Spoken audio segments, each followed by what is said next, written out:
नौकरी करने के 10 नुकसानात। नौकरी से आप कभी भी अमीर नहीं हो सकते। नौकरी सरकारी हो या प्राइवेट, आप नौकर ही हैं। नौकरी करने वाला इंसान सिर्फ एक ही जगह का होके रह जाता है। नौकरी करने वाला इंसान कभी भी अपना काम नहीं कर सकता, 24 घंटे ज़हनी गुलाम रहता है। नौकरी वाले इंसान से जितना काम लिया जाता है, तनख्वाह इससे काफी कम मिलती है। नौकरी में इंसान अपने बॉस से जल्म और ब्लैकमेल होता है।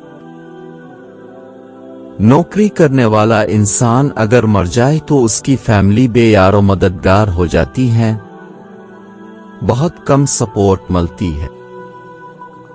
नौकरी वाला इंसान हमेशा बेसुकून ही रहता है, अगर को सुकून में हो भी तो बहुत सा असत हो जाता है।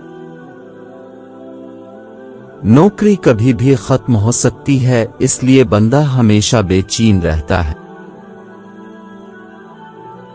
और नौकरी करने का सबसे बड़ा नुकसान, आपकी आजादी हमेशा के लिए खत्म हो जाती है।